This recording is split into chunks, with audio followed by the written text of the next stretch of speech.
전에 있던 교회의 마당에 911을 상징하는 조그마한 나무 하나를 심었습니다. 제가 미국에 올 때가 그때였기 때문에 그때 나무 심는 것을 보았어요. 그랬는데 아무것도 아닌 것처럼 이렇게 지나고 또 아무것도 아닌 것 같았는데 10년 지나고 한 15년쯤 지나서 옛날에 찍었던 사진하고 이렇게 비교해 보니까 나무가 한 3배는 자란 것 같아요. 엄청나게 크게. 맨날 그 자리에 똑같이 가만히 있었는 줄 알았는데 옛날에 찍은 사진하고 비교해 보니까 이게 엄청나게 자랐구나라는 걸 알게 되더라고요. 하루하루 지내면서 역사가 어떻게 지나가느냐, 또 우리의 삶이 어떻게 변화되느냐, 아무리 살펴봐도 맨날 똑같은 것 같고 변화가 없는 것 같고 아무런 역사도 없는 것 같지만, 여러분, 이 역사는 어떤 하나님의 큰 계획과 하나님이 말씀하신 그 하나님 나라라고 하는 그 역사를 향하여 흘러가고 있습니다. 여러분, 역사의 주관자가 하나님이신 것을 믿습니까? 이 세상의 역사는 그냥 저절로 물 흐르는 대로, 그냥 물이 아무렇게나 가고 싶은 대로 가는 것처럼 누가 주도하는 것 없이 저절로 흘러가는 것이 아니라 그냥 놔둬가지고 배가 그냥 물에 떠내려가면서 아무렇게나 떠내려가는 것이 아니라 그 누군가가, 전능하신 하나님이 어떤 목적을 갖고 어떤 계획을 갖고 이 세상을 이끌어 가시는 것입니다. 느부갓네살, 바벨론, 굉장히 강력했던 오리엔트를 아마 통일을 해서 강력한 이 제국을 건설했던 느부갓네살 왕이 하루는 꿈을 꿉니다. 그리고 나서 깜짝 놀래가지고 잠을 못 이루면서 바벨론 모든 사람들에게 있는 사람들 중에 뛰어난 박수, 무당을 얘기하는 것이 아니라 어쨌든 뭘 해석할 수 있는 박사라고 하는 그런 사람들을 다 불러놓고 내가 꾼 꿈 좀 해석해줘라 라고 얘기합니다. 아무도 해석하지 못해요. 왜냐? 왕이 내가 이런 꿈을 꿨는데 이게 무슨 뜻이냐 하면 뭐라도 말할 텐데, 느부갓네살은 아주 막무가내로 물어봅니다. 내가 지금 꾼 꿈이 뭔지 너가 말하고 그것에 대한 해석을 내놓으라니까 내놓을 사람이 아무도 없는 거예요. 그래서 왕이 화가 났습니다. 너희들이 지금까지 대단한 거 아는 척 했는데 그게 다 거짓말이었다. 너희 전부 다 죽인다 라고 명을 내렸는데, 그때 다니엘이 일어나서 왕이여, 내가 당신이 꾼 꿈을 말해드리겠는데 그것은 하나님께서 당신에게 반드시 이루겠다고 하신 그것입니다 라고 말하면서 그 큰 꿈을 이야기하고 해석을 해줍니다. 왕이 어떤 꿈을 꿨느냐? 밤에 자고 있는데 큰 신상, 그러니까 이건 large statue, 우리 자유의 여신상을 스태츄 오브 리버티라고 말하잖아요. 그런 신상, 큰 거, 그런 한 신상이 딱 있는데 그 신상의 머리는 금으로 되어 있고 가슴과 팔은 은으로 되어 있고 배하고 넓적다리는 은으로 되어 있고 동으로 되어 있고 노스로 되어 있고 종아리하고 발은 철로 되어 있으면서 또 흙으로 막 섞여 있어요. 이렇게 화려하죠. 금과 은과 동과 철과 이렇게 쭉 되어 있는 거대한 신상이 있어요. 근데 문제는 뭐냐? 그 신상만 본 게 아니었어요. 저 산에서 사람의 손으로 뜨지 않은, 사람이 이렇게 잘라내가지고 이렇게 옮기지 않은 저절로 뜨인 돌이, 사람이 한 게 아니에요. 저절로 떨어져 나온 거대한 돌 하나가 이 신상을 쾅 치면서 이 신상에 어디를 치느냐? 다리를 치는 거예요. 그래서 이 다리가 무너지면서 신상 자체가 무너지고, 그 다음에 이것을 친 그 돌은 점점 커져서 온 세상에 가득 찬 큰 산이 된다는 것입니다. 그게 왕이 꾼 꿈이었어요. 아니, 큰 신상을 도대체 저 뜨인 돌이 뭐냐? 돌이 뭐냐? 도대체 저 돌이 뭔데 이렇게 큰 신상을 완전히 무너뜨리고 저 작은 돌들이 하나의 큰 산을 이루느냐? 왕이 사실 놀란 것은 신상을 보고 놀란 게 아니라 그 돌을 보고 놀란 거예요. 그때 다니엘이 해석을 합니다. 왕이여, 이것은 하나님께서 당신에게 앞으로 세상에 되어질 일들에 관한 것을 말씀하시는 것인데, 왕, 당신 바벨론, 당신이 하나님이 주신 영광과 권위와 모든 것이 금과 같습니다. 그래서 머리가 바로 당신 바벨론을 말하는 것입니다. 그 다음에 은과 같은 나라가 나올 것입니다. 가슴과 팔을 상징하는 은과 같은 당신보다는 조금 못한 나라가 올 것입니다. 우리 역사상으로는 메데바사 페르시아라고 말합니다. 그리고 나서 배와 넓적다리는 동, 벌써 금, 은, 동으로 나가는 거죠. 그만큼 큰 나라가 나오는데 그 영광은 제일 처음에는 바벨론이 제일 셌고, 그 다음에는 페르시아, 그거보단 조금 못하지만 헬라, 그리스. 이거는 제 얘기가 아니라 다니엘이 해석한 내용들을 지금 계속 그 뒷부분에, 다니엘서 2장 뒷부분을 얘기하는 것입니다. 그리고 나서 중요한 것은 이 네 번째 나라인 것입니다. 네 번째 나라는 바로 오랫동안 이 나라가 있을 것인데, 그 강한 것이 금보다 강하고 은보다 강하고 동보다 강하죠. 그 세기가.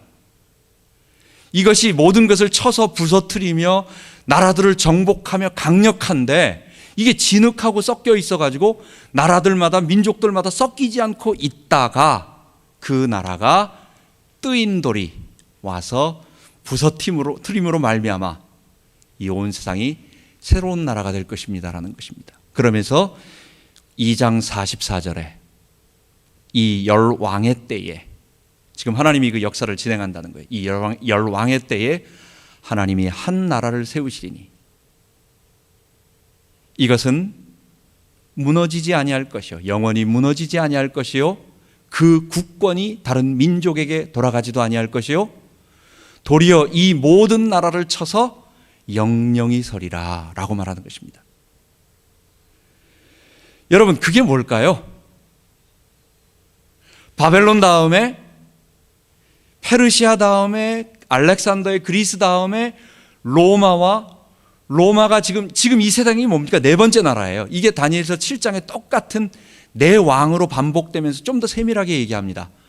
얼굴이 사자 같고 날개가 달린 모습, 그 다음에 곰같이, 세 번째는 표범같이, 네 번째는 굉장히 무서운 짐승인데 이게 막 세상 사람들을 공격하고 어렵게 하고 하나님을 대적하는데 그러다가 한 번에 무너지는 거예요. 여러분, 이게 뭘 얘기하는 거겠어요? 지금 온 세상은 사실은 서양 유럽과 여기는 로마의 후예들입니다. 독일이 2차 세계대전을 일으킬 때 우리는 신성 로마 제국의 후예다라고 해가지고 그 독수리 날개와 다 그러고 있습니다. 그런 것을 깃발로 들고 우리가 신성 로마 제국의 후예라고 말하면서 가는 겁니다. 서양에 있는 모든 역사들 다 전부 다 로마의 후예들이고 그것으로 하나의 통일되어 있는 나라예요. 우리 미국도 마찬가지예요. 상원이 뭡니까? 시네이터라고 말합니다. 상원 의원들. 그 시네이터가 뭐예요? 그게 바로 원로원을 얘기하는 것입니다. 로마의 공화정의 제일 끝에 제일 높은 사람들, 원로원들을 얘기하는 거예요. 모든 세상은 로마의 후계로 네 번째 나라, 지금 이런 나라가 되어 있는데, 이 나라가 한동안은 그리스도를 대적하고 황제들이 핍박하고 이 그리스도를 넘어뜨리려고 교회를 핍박하고 계속 그랬지만 결국은 사람의 손으로 하지 않은 조그마한 하늘에서 저 산에서 뜨인 돌이 이 나라를 쳐서 멸하고 이 나라가 점점 다 무너지면서 뭐가 되는 거예요? 결국은 그 뜨인 돌이 가득 찬 나라.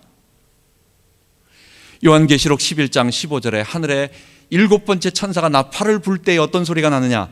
세상 나라가 우리 주와 그 그리스도의 나라가 되어 그가 세세토록 왕노릇하리로다. 여러분, 놀라운 일 아닙니까? 지금 이 온 세상에 그리스도를 부르는 조그마한 무리들이 많은 핍박과 어려움과 고통과 눈물을 흘리면서, 그러면서도 점점 구석구석에서 모여서 예수의 주되심을 고백하고 황제나 맴몬, 돈이나 아니면 쾌락이나 이런 것들이 우리의 주인이 아니고 우리의 주인은 오직 한 분, 예수 그리스도. 그리고 우리는 그의 종이라고 말하고 우리는 그분의 백성이라고 말하고 우리는 그분을 따르는 자들이라고 말하며 그분 앞에 무릎 꿇고 섬기고 그분을 따르는 무리들이 점점 늘어나서 이걸 교회라고 말하는 거예요. 이 교회들이요, 이제는 전 세계로 다 퍼져나가가지고 조금씩 숨어서 아니면 공개적으로 계속해서 퍼져나가고 있는 거예요. 결국 마지막에는 어떻게 되겠습니까? 약간의 타락도 있고 어려움도 있지만 우리 주님 재림하실 때에 그 역사가 최종적으로 다 이루어져서 세상 나라들이 다 자기 주인 돼서 살아가는 나라들이 다 무너지고 우리 주가 높아지는 그 나라, 그 역사의 주관자가 이끄시는 대로 그 나라가 반드시 우리에게 이루어질 것입니다. 2000년 전에 이런 하나님의 큰 계획이 진행되는 가운데 하나님께서 이제는 로마를 통해서 하나님의 사역을 시작하십니다. 구약에 있는 많은 사람들에게 이스라엘을, 하나님의 나라를 회복할 메시아가 올 것이다 라고. 근데 그분은 다윗의 뿌리, 다윗의 씨, 유다 지파에서, 그리고 그분은 베들레헴에서, 유다 땅 에브라다가 그 베들레헴의 옛날 이름이에요. 거기에서 탄생하실 거다라는 예언이, 다니엘은 예수님 오시기 600년 전, 그리고 이사야는 예수님 오시기 700년 전, 이때부터 미가, 호세아 이런 선지자들을 통해서 조금씩 계속 700년 전, 600년 전, 500년 전 막 이렇게 조금씩 얘기가 나오다가, 근데 사람들은 아무도 몰라. 언제 오십니까 주님? 언제요? 지금은 아무 변화도 없는데요? 그러고 있는데 때가 참해. In His time. 하나님의 때가 참해. 사람들은 답답해하고 사람들은 재미없어하고 언제입니까? 라고 답답해하지만 하나님은 자기의 하시고자 하신 일을 이끄시면서 진행하셨던 것입니다. 역사상 가장 위대했던 황제를 우리는 줄리어스 시저라고 말합니다. 그 줄리어스 시저를 중심으로 로마의 다른 황제들은 이 황제보다 좋았느냐, 조금 이 황제 비슷했느냐라고 뭐 이렇게 기준을 잡습니다. 줄리어스 시저가 브루투스와 그 사람들에 의해 가지고 암살당하고, 그리고 그의 권력 투쟁이 일어나다가 그의 양자로 들어갔던 옥타비아누스가 마지막으로 정권을 죽인 자를 갖다 다 몰아내고 정권을 차지하면서 황제가 됩니다. 근데 이 황제가 보통 황제보다 굉장히 일을 잘했어요. 정치를 너무 잘해가지고 막 그 땅을 갖다가 많이 확보하고 나서, 그리고 이 평화스럽게 모든 것들을, 경제를 갖다가 막 하니까 모든 사람들이 너무 좋아가지고 그 사람에게 아주 황제로 막 황제의 국가로 막 그렇게 하면서 그에게 하나의 말을 붙입니다. 아우구스투스. 그게 뭐냐면 존엄자라고 하는 라틴어입니다. 그래서 줄리어스 시저 다음에 나오는 황제가 바로 줄리어스 시저가 가이사니까 가이사 아우구스투스. 근데 우리말로는 줄여가지고 아구스도. 되게 이상하죠? 아구스도. 그 옥타비아누스가, 황제가 로마를 쭉 통치하다가 뜬금없이 잘 통치하면서 세금하고 군사력, 그러니까 군역, 노역을 시키기 위해서는 사람들을 갖다 조사를 해야 돼. 인구 조사를 해야 돼. 그래가지고 모든 로마 제국에 속해 있는 식민지부터 모든 사람들은 자기 원래 고향에 가서 호적을, 인구 등록을 해라. 명령을 내립니다. 전혀 예상치 않았던 일들이고 아무도 모르는 일이고, 황제가 로마를 통치하기 위해서 군인을 뽑아가고 세금 걷어들이고 노역, 일을 시키기 위해서 그 숫자를 등록시키는데, 그것 목적으로 했는데 저 갈릴리에 살고 있었던 유다 지파, 우리 알고 있는 요셉과 마리아가 그 황제의 명 때문에 그냥 가만히 있었으면 거기서 아이를 낳았을 텐데, 마침 아이를 낳을 산딸이 가까워오면서 황제의 명하고 맞아가지고, 그러니까 어길 순 없으니까 아이를 가진 채로 거의 산딸이 다 돼서 조심스럽게 저 북쪽에서부터 아래 이제 유다 베들레헴 지방으로 오게 됩니다. 근데 와서 거기서 아이를 낳게 되는 것입니다. 여러분, 놀라운 거 아니겠어요? 누가 아이를 가지고 있는 그 마리아, 그 그리스도가 오실, 그 그리스도를 품고 있는 마리아가, 그 그리스도가 뱃속에서 지금 갈릴리에 있다고 하는 걸 누가 알겠어요? 다들 혹시 베들레헴에 아이 가지고 있는 분이 누군가라고 그것만 바라보고 있죠. 아무도 모르고 있고 아무도 생각도 못하고 있고, 베들레헴에서 태어난 아이 중에서 조금 똘똘한 아이나 조금 그래도 괜찮은 아이처럼 보이면 혹시나 해서 다들 긴장하고 이렇게 보고 있을 텐데, 전혀 예상 밖에, 그것도 하나님 전혀 모르고 그리스도 전혀 모르는 가이사 아우구스투스가 자기 목적에 의해 가지고 호적 명령을 내림으로 말미암아 하나님의 역사가, 미가서 5장 2절에 말하는 것처럼 그리스도는 베들레헴 유대 땅에서 출생할 것이라고 하는 그 일이 이루어진 거예요. 누가 그 일을 이뤘겠어요? 우리 하나님께서. 하나님은 지금 보고 계시면서, 이 온 우주를 통치하고 계시면서 하나님께서 그 안에 개입하셔서 어떤 일 하나하나를 이끌어 가시는 것입니다. 이걸 우리는 섭리라고 말하는 것입니다. 여러분, 작은 일이지만 제가 지난주에 우리 교회 방송국 일 때문에 우연히 국장님을 만났어요. 그분하고 우리 방송에 관한 이야기를 이렇게 설교 이거 얘기를 하고 있었습니다. 근데 그분이 그러더라고요. 지난번에 저희가 여름 수련회를 끝나고, 수련회 하기 바로 직전에 그 주간 동안 제가 교회 신디사이저 조그마한 걸 하나 샀잖아요. 그래가지고 요 케이스를 갖다가 요걸 들고 다니려면 이게 케이스가 있어야 되니까 그거 한번 사보자 해가지고 제가 굿윌에 간 적이 있습니다. 근데 그 굿윌에서 그 국장님을 만난 거예요, 거기서. 그래가지고 국장님 어쩐 일이세요? 그랬더니 저도 일이 있어서 왔습니다. 전 교회 케이스 하나 혹시 있을까 구해러 왔습니다. 이래가지고 지나갔어요. 그리고 저는 이제 잊어버렸죠. 근데 그 다음 날 이제 방송국에서 저한테 전화가 온 거예요.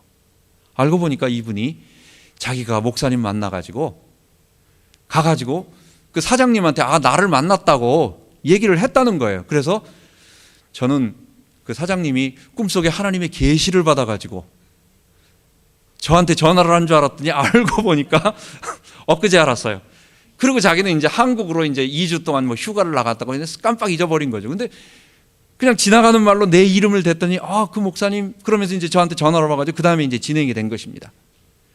여러분, 우리는 전혀 예상도 못하고 우리는 아무 그런 것도 없는데 하나님이 필요하시다고 하면 하나님이 자기의 일을, 자기의 계획에, 우리는 예상도 못했는데, 예상치도 못했는데 한참 후에 지금 보니까 그렇게 말하니까 그게 그런 만남이었구나. 그때 그 만남이 그렇게 얘기되는 것입니다. 하나님은 지금도 자기의 목적을 위하여 우리의 작은 삶 속에 개입하셔서 자기 일들을 진행하시는 것입니다. 무엇을 위해서? 세상 나라들이, 자기 주인된 세상 나라들이 다 무너지고 우리 주 예수의 나라, 우리 그리스도의 나라, 우리 하나님의 나라, 예수님 앞에 무릎 꿇고 그 예수의 주되심을 고백하며 경배하는 그 나라, 그 나라를 이루기 위하여 일을 이루어 가시는 것입니다. 이제 때가 차서 다 베들레헴에서 예수님이 탄생하실 때에 목자들이 밖에서 이렇게 양을 치고 있었습니다. 여러분, 목자들은 그렇게, 지금도 그렇고 목자들은 많은 지식이나 어떤 기술이 필요한 것이 아닙니다. 그러니까 바닷가에 살면 어부가 되는 거고, 그 다음에 산에 가면 산지기 나무꾼이 되는 거고, 그 다음에 목초 있는 데 가면 그냥 목자, 다들 그렇게 저절로 하는 그런 사회적으로 그렇게 높은 지위가 아닌 그런 평범한 쉬운 그런 직업입니다. 이런 사람들이 대단한 일을 하는 것이 아니라 거기서 양을 치고 있는데 갑자기 천사가 나타납니다. 그리고 나서 이 천사가 바로 목자들에게 말을 합니다. 오늘 읽은 본문 속에 천사가 하늘에서 광채가 나면서 나타나니까 그걸 누가 본 적이 있겠어요? 성경에도 몇 명 없거든요. 놀래죠. 역사 속에 나타난 적도 없고, 그 다음에 자기들이 본 적도 없고, 근데 그것이 자기 앞에 나타나니까 얼마나 놀라요. 그러니까 두려워하죠, 당연히. 여러분 같으면 안 놀라겠습니까? 두려워 말라.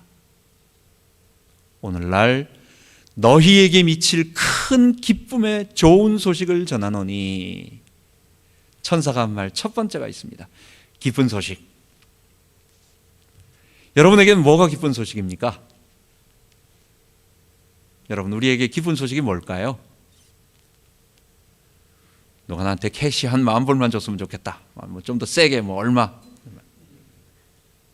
누가 나한테 자동차 하나만 사줬으면 좋겠다. 내 가까운 친척 중에 하나 10만 불 복권 당첨했어요. 진짜 옛날에. 저 LA에 살고 있는데 나는 누가 복권 당첨됐다라는 말은 다 먼데 얘기였는데 내 친척 중에 한 명이 그런 사람이 있어요. 그래서 이야, 너 참 대단하다. 여러분, 그게 다 살아있을 때 얘기입니다. 내가 한 3일 후에 아니면 내가 한 달 후에 내가 이제 이 세상을 떠난다라고 생각을 하면요, 다른 거가 원하는 게 없어요. 우리 전에 있던 우리 집사님 한 분이 한국으로 돌아가시면서 갑자기 가게 됐기 때문에 가지고 갈 짐들을 다 가져갈 수가 없어. 그러니까 애지중지 아끼던 물건들 있잖아요. 자기 나름대로 구해놨던 거 최대한 가져갈 수 있는 건 가져가고 그 다음에는 어떻게 할 수가 없으니까 그냥 남에게 다 주는 거예요. 목사님 필요한 거 없으세요? 이거 필요하지 않으세요? 여러분, 우리가 이 땅을 떠나게 될 때에 우리가 죽음 앞에 서 보면 우리가 정말 필요한 것이 무엇이고 내게 가장 기쁜 것이 뭔가, 내가 지금 정말 바라야 할 것이 무엇인가, 죽음 앞에 한 번만 서보면 인생에게 가장 중요한 문제는 죽음 문제요. 이 죽음 문제가 해결되는 일, 우리가 잠깐인 것입니다. 우리가 사진을 찍어보면 알아요. 지금은 멀쩡한 것 같지만 10년 전에 20년 전에 사진을 보면 야, 내가 많이 상했구나. 내가 많이 상했구나. 우리 친구들 카톡으로 연결이 돼가지고 30년 전에 대학에 입학했던 친구들하고 연결이 됐어요. 중국에 목사님 몇 명하고 어떻게 하다가 연결이 됐어요. 머리 빠지고 배 나오고 다 그러면서 야, 너 많이 벌써 50대 되면서 이렇게 됐구나 하면서 다 이렇게 된, 죽음 앞에 점점 가고 있는 것입니다. 이런 우리가 그냥 놔둬도 지금 가고 있다라고 하는 것을 모른다면 그건 사람이 아니에요. 우리는 미래를 볼 수 있는 눈이 있거든요. 우리가 그 상태로 계속 가다 보면 결국은 폭포로 향해 가고 있고 머지않아 떨어진다라고 하는 것을 알고 있는 거예요. 이런 인생에게 정말 중요한 것이 뭐냐라고 한다면 결국은 생명에 관한 것입니다.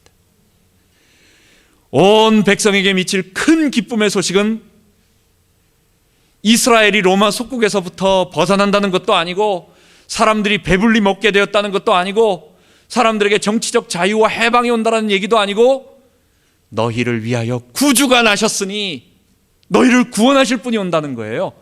너희를 죄로부터 구원하실 분이 온다는 거예요.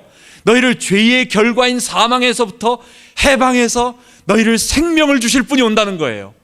우리에게 구원이 임했다는 소식보다 더 기쁜 소식이 없어요. 여러분, 천사가 전해준 첫 번째 가장 기쁜 소식, 그것은 우리에게 구원이 임했다는 것입니다. 두 번째로 이 구원에 대한 내용을 설명하고 있는데 그 구원은 다른 게 아니라 그 구원을 위해서 어떤 분이 오시는데 그분이 곧 그리스도 주시니라 라고 말하고 있습니다. 나중에 다시 한번 얘기하겠지만 그리스도라는 단어는 우리를 위하여 친히 십자가에서 피 흘려 죽으심으로 우리를 모든 죄로부터 정결케 하시는 구원자 메시아다라고 하는 구약의 말을 신약으로 번역한 것입니다. 다시 말한다면 그리스도라는 단어는 언제나 십자가의 죽으심과 연결된 단어입니다. 십자가에서 피 흘려 죽으심으로 방법이 십자가에서 피 흘리시는 거여야만 해요. 그리고 죽으신 이후에 우리를 위하여 부활하심으로 모든 아담에 속한 자들을 자기에게 속한 자로 만드셔서 그리스도와 연합된 자로. 근데 아무나 그냥 다 하는 게 아니에요. 누구에게? 자기 죄를 회개하고 예수의 주되심을 의지하고 고백하고 믿고 나아가는 자에게. 우리가 그게 어려운 게 아니에요. 그게 돈 드는 게 아니에요. 그게 엄청난 노력이 들어가는 것도 아니고 엄청난 정신적인 집중력이 들어가는 것도 아니고 초인적인 의지가 필요한 것도 아니에요. 내가 지정의로 인정하고 전심으로 그걸 받아들이는 것, 이것을 믿음이라고 말하는데 이런 자에게는 아무도 거절하지 않고 누구나 다 주님께서 받아들여 주셔서 자기 백성 삼으시고 자기와 연합시켜 주셔서 그를 영원토록 떠나지 아니하시고 그의 안에 거하시는. 근데 그분은 누구세요? 우리의 주님이세요. 예수님은 단순히 우리의 어떤 구원 문제만 해결해 주는 힘 좋은, 그러나 내가 말하면 꼼짝 못해가지고 호리병 속에 딱 갇혀가지고 들어가 있어. 그럼 꼼짝 못하고 거기 들어갔다가 나와 임마 하면 싹 나와가지고 또 도와주는 그런 분이 아니라, 그분은 만왕의 왕이요 만주의 주시며, 그분은 나를 구원하셨으며 뿐만 아니라 그분은 나의 주님이라고 하는, 그분은 나의 모든 것을 다 드려 바치고 그분에게 굴복하고 그분에게 엎드리고 경배드리고 찬양드리고 높여도 다함이 없는, 부족하지 않은 우리 주님이세요. 우리의 주님. 구원은 여기서부터 시작되는 것입니다. 예수를 주로 고백하는 것, 나의 주인됨을 거부하고 포기하고 이 끊임없이 지긋지긋하게 고백하고 싶어하는 이 아담의 죄, 아담처럼 내가 주인 되고 싶어하는 죄를 포기하고 예수의 주되심 앞에 굴복하고 엎드리는 그것. 그래서 구원받은 자들의 공통적인 특징은 구원에 확신이 있는 것 아니고 어떤 신비한 것 체험한 것 아니고 다른 어떤 초인적인 능력이 나타나는 것이 아니라, 그건 하나님이 필요할 때마다 은사를 우리에게 사역에 따라서 주시는 것이고 예수의 주되심을 고백하는 것입니다. 자기의 주인됨을 포기하는 것입니다. 우리는 하나님의 백성임을 고백하고 그렇게 살아가는 것입니다. 그의 삶에 나타나는 전 행동들이 그런 고백들이에요. 이게 구원받은 자들입니다. 세 번째로, 그 아이가 구유에 쌓여 강보에 쌓여 구유에 누유에 있는 것입니다.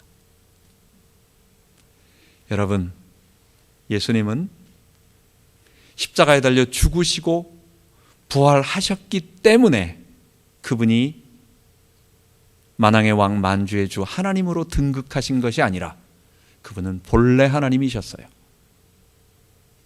그분은 본래 하나님과 함께 하셨던 성삼위 하나님이시면서, 그러나 우리를 구원하시기 위하여 육체가 되셔서, 그 성육신 자체가 비하인 것입니다. 자기 비하인 것입니다. 엄청난 비하인 것입니다. 말씀으로 천지를 창조하시는 그 창조 사역에 함께 하셨던 그 성삼위 하나님께서, 성자 하나님께서 우리를 구원하시기 위해서 육체가 되셨다는 것. 여러분, 창조가 쉽습니까?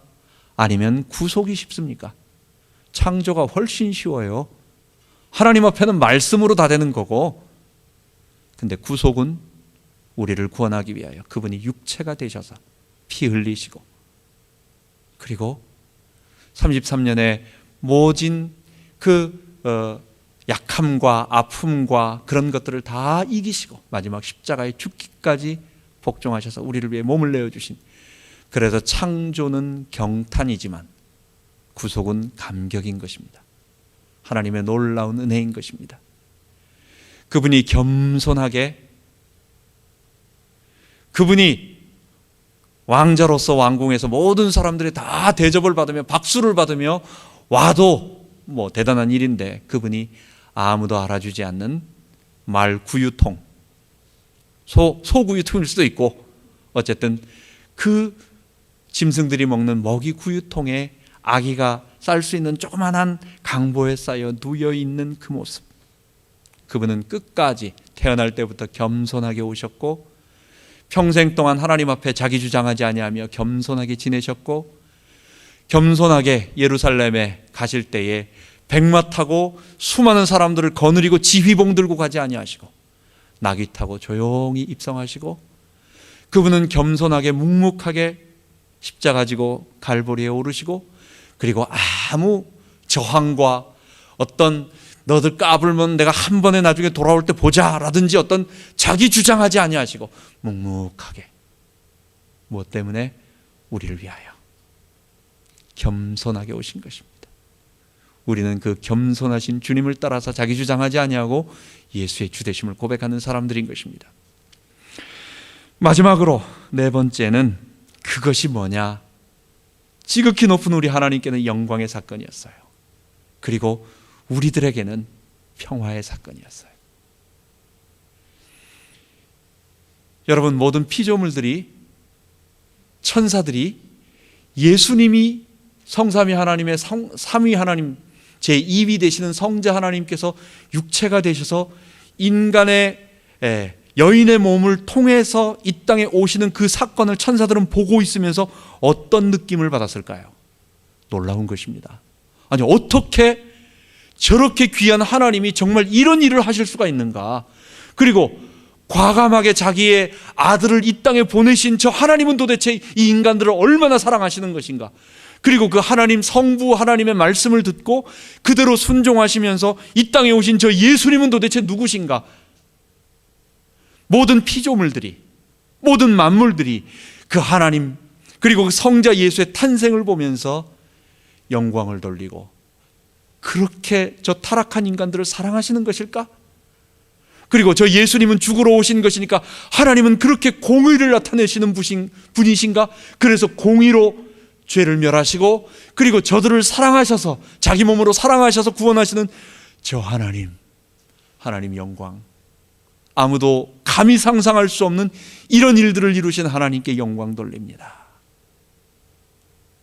예수님의 탄생만이 아니겠죠. 앞으로 십자가와 부활과 그 이후에 이루어질 모든 것, 전체 포괄적인 것은 뭐냐? 하나님의 영광이 이 땅에 나타나는 것입니다. 그분의 공의가, 그분의 사랑이, 그리고 그분이 이 온 우주를 다시 회복하는 이 사건을 우리들에게 말씀하는 놀라운 사건이에요. 하나님의 영광이 나타난 사건이에요. 이 사건은요, 우리들에게 놀라운 평화를 가져다 줍니다. 우리는 하나님을 감히 고개 들고 쳐다볼 수 없는 죄인들이었습니다. 아담의 죄 때문에, 그리고 그 죄의 영향으로 말미암아 우리는 하는 것마다 내가 주인 돼서 했던 그런 일들, 사망의 일들만 했던 냄새나는 사람들이었어요. 잔디밭에 큰 돌이 있으면 딱 들춰보면 그 밑에 뭐 돈벌레라든지 뭐 쥐며느리라고 하는 거라든지 뭐 이런 것들이 그냥 햇빛 보고 깜짝 놀래가지고 막 도망갑니다. 하나님의 의의 빛이 우리 앞에 비추면 우리의 모습들이 다 드러나니까 우리는 아마 어디 날 가릴 데 없느냐라고 하면서 다 어디로 그냥 어둠 속으로 들어갈 그런 사람들이었어요. 그런데 이제는 그 예수 그리스도로 말미암아 구원의 길이 열리고, 이제는 하나님 앞에 평화, 원수가 아니라 하나님의 진노의 형벌을 받을 죄인들이 아니라 이제는 구원받은 사랑의 아들의 백성들이 되어버려서 우리가 그렇게 된 것입니다. 이제는 우리가 더 이상 하나님 앞에 죽음 때문에 두려워할 그런 자들이 아니라 평화, 하나님, 우리가 이제 예수 그리스도 때문에 살게 되었습니다라는 그 안도의 깊은 한숨과 안심의 그 깊은 이 평안의 숨과, 그리고 뿐만 아니라 죄인들끼리 이 세상에서도 하나님의 그 평화를 누리는 축복을 누리게 된 것입니다. 여러분, 이 소식을 우리 마지막으로 우리에게 한번 적용해 보도록 하겠습니다. 밤중에 양을 치던 목자들, 그렇게 크게 대단하지 않은 자들에게 먼저 이 소식을 선물로 주어졌습니다. 여러분, 우리의 모습하고 똑같지 않아요?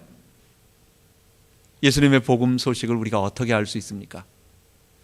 여러분, 어디 산에 가가지고 도 닦아가지고 예수님의 십자가의 죽으심과 부활과 그분의 연합과 이런 거 우리 깨닫는 거 아닙니다.